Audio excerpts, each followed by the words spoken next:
But regarding this thing called Christianity and how it has in some ways evolved even in the minds of believers as a real thing, as a thing of structure and eternal value, so to speak, and not just another one of the world's religions. Nevertheless, it is.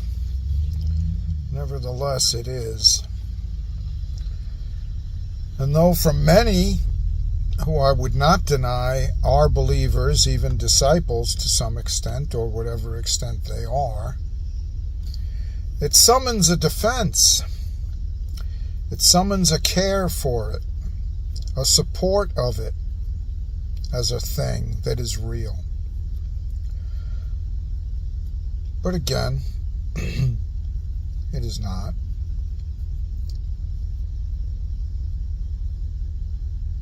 The manifest proofs of it have been many. And if you have had any length of time in the Lord, you have encountered them. It's a narrow road that leads to life, but I want to be on. And perhaps if you've had much intercourse with those of the world, or even those of other religions, you have found yourself in the curious place of having to defend, or caring to defend, this thing called Christianity, with its history, with its motions, with its actions, that are often rightly seen, even by the ungodly, as ungodly.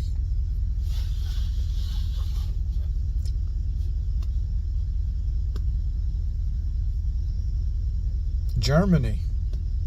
But we need not look that far back. That's just low-hanging fruit. Germany as a Christian nation doing what it had done.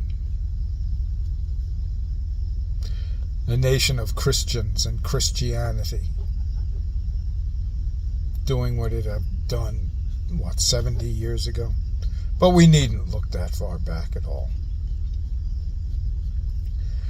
So that's kind of low-hanging fruit, if I may. And it's not that I am trying to make a point or shame anyone, God forbid. But God would have us free. This thing that we have allowed hung over us, hung around us, having to make excuses for, having to delineate between the true Christian and the nominal Christian, the true Christianity versus some other form of Christianity that is bestial in manifestation. God help us. God help us. And if this is putting too fine a point on it, I really can't care much for it. But it is. For we find that the Gentile believers were brought to appreciate, come to, the Jewish Messiah.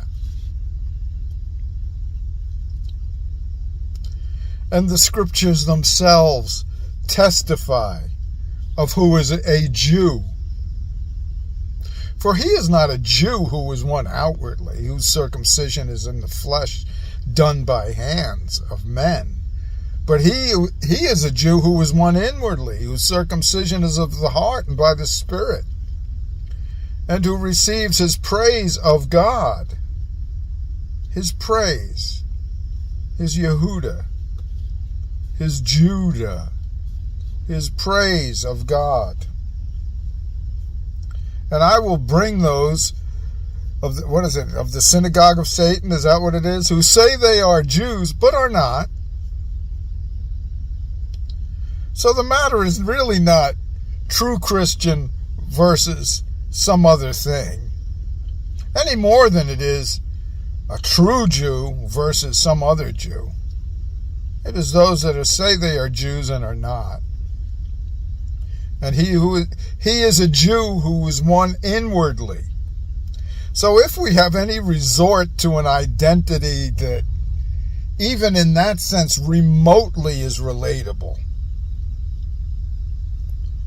to what the world might, even in some sense, hold some appreciation of, it is surely not Christian or Christianity,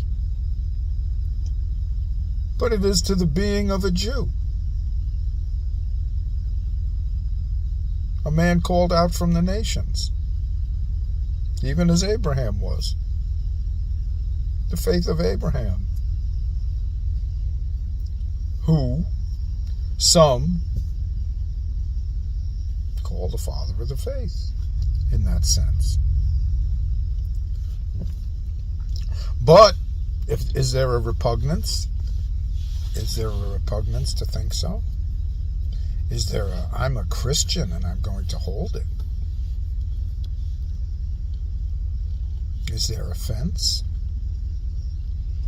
No, I'm not saying everyone has to identify themselves as a Jew, God forbid.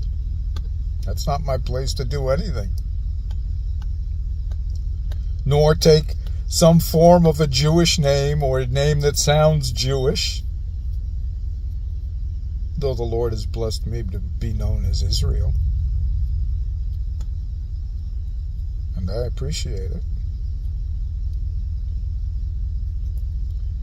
No, that's not it at all. But if we want to continue in offense, and if we particularly want to continue in offense against the natural branches,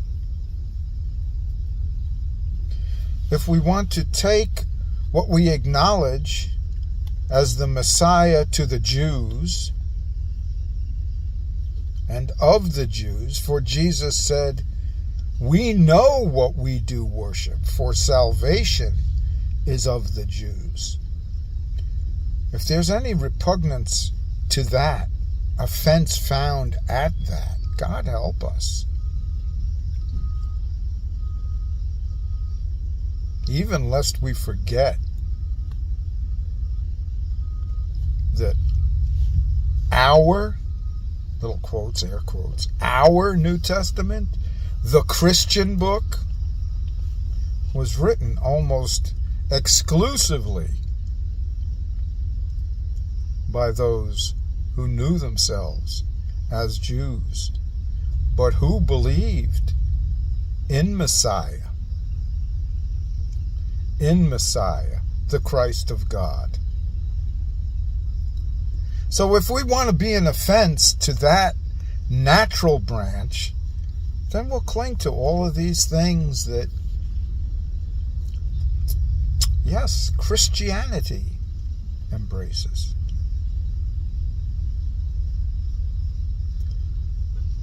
We love the Jewish Messiah, so to speak, but we disdain the Jewish festivals. We have our own. We now have a religion in opposition. And no wonder those that do and cherish it and hold to it and embrace it find such fierce resistance and are even nonplussed by it. And even, to put a fine point upon it, in embracing, uncaring of being an offense to those natural branches,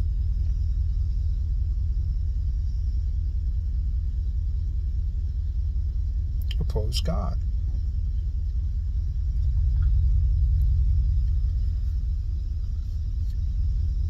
So lest we boast over the natural branches, though we be born by the root,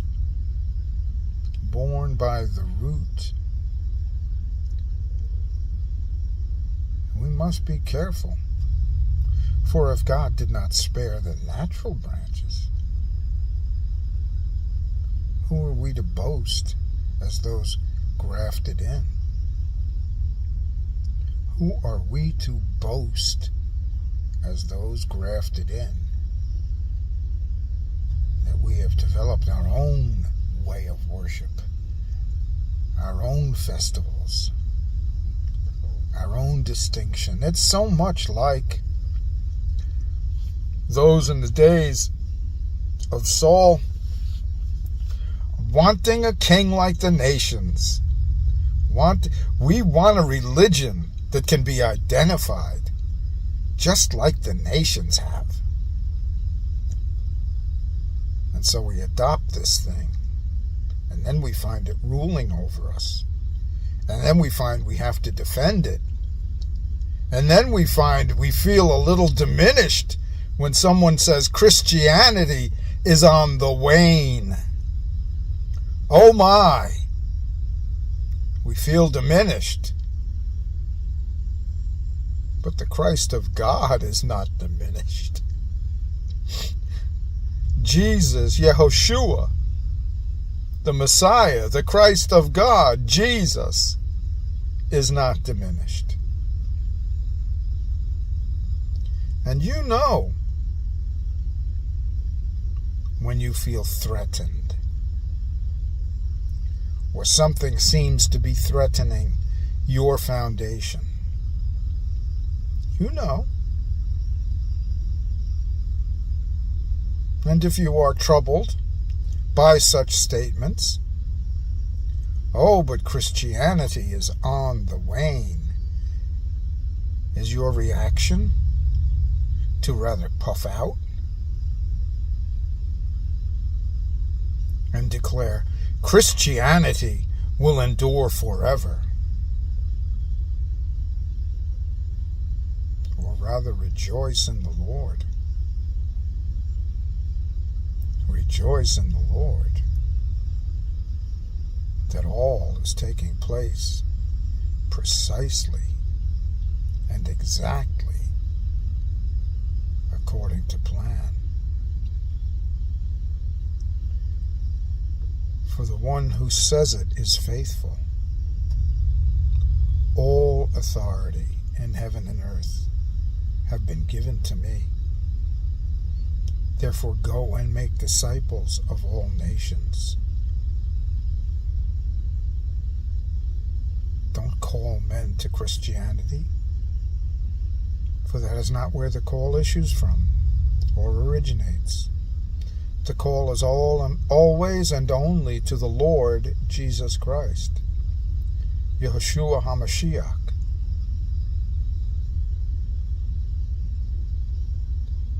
And the call is not even to be a Christian. The call is always and only to him as his disciple, that the world cannot know, because the world has not known him. Be well.